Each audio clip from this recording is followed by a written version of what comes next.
In this video, our next focus is on the concept of the correlation coefficient. What is it useful for? Let's consider a thought. Let's say I had asked two individuals how strong the relationship is between the two variables whose scatter plot is provided here. Well, someone might say moderately strong. Another person might say it's all relative. I think it's weak. Well, that debate can continue forever. But in statistics, we do have a way to measure the strength of a linear relationship. Emphasis on the word linear. This means that the correlation coefficient only applies when we can see a linear relationship. If it's a nonlinear relationship, the correlation coefficient is useless and not useful for your purpose. Anytime we want to measure the strength of a linear relationship between two variables, we use the sample correlation coefficient. We use the sample correlation coefficient, which is represented by R. You see, the value of R always ranges between -1 and +1. And to compute it, it has some complex what? Some complex formula, which looks somewhat like this, but you would never have to remember it because it's simply already nested in StatCrunch. So it looks like this, and it's a pretty ugly formula, but it's usable. But you would never have to remember that because StatCrunch will help you to compute it.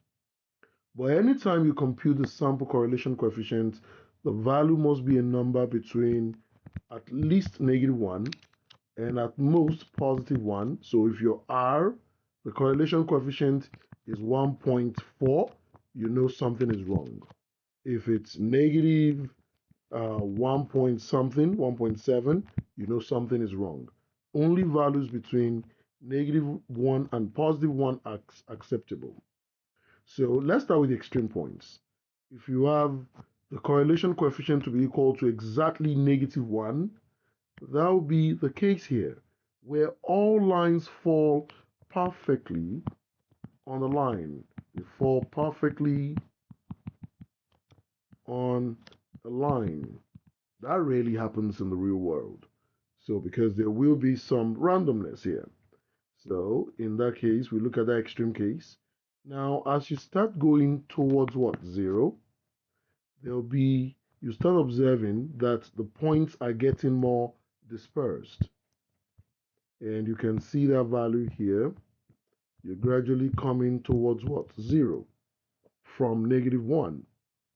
And as you pick up again from 0 towards 1, so you look at 0.33, 0.69, 0.98 to R equals +1, what you notice is that the points start what? Forming a positive slope line, and they line up eventually when they get to R equals +1.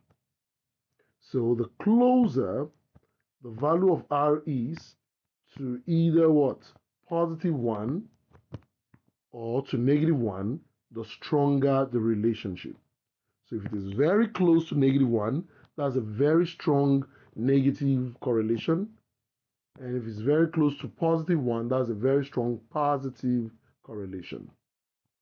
And in case you need that in documented form, this is what you have right here in your notes. So if there is no apparent linear relationship between the variables, the correlation will be near 0, quite close to 0. All right, let's take an example of the everyday use significance of this statistic.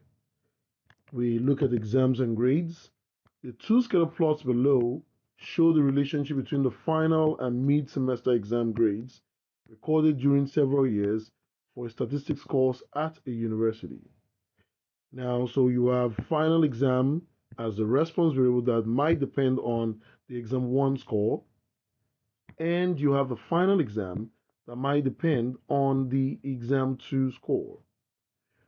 And the first part of our consideration here says that based on these graphs, which of the two exams has the strongest correlation with the final grade? Explain. You might notice that as far as correlation is concerned, we're looking at the strength of the relationship between the variables. So let's look at the cloud here that I'm shading in or highlighting in green. And let's compare that with the other one here. So let's shade this one in light red. Okay, you will notice that one is more dispersed from the line than the other. Which one is that? That will be exam 1. This is more dispersed. That is less cohesion or less strength. In other words, exam 2 seems to have a stronger correlation to the final exam going by the scatter plot. So which of the two exams? That will be exam 2.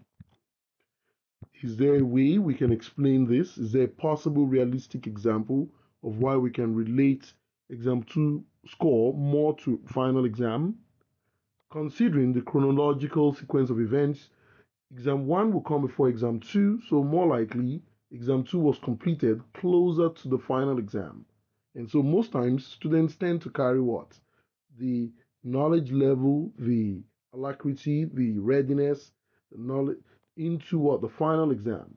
So I would say that possible explanation is that exam 2, all right, let's write that again.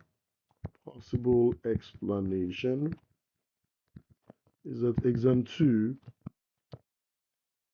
sits more closely in time to the final exam.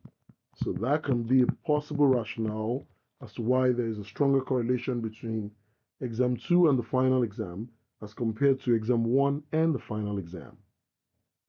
B. Can you think of a reason why the correlation between the exam you chose in part A and the final exam is higher? That was what we answered here. Let's look at another example.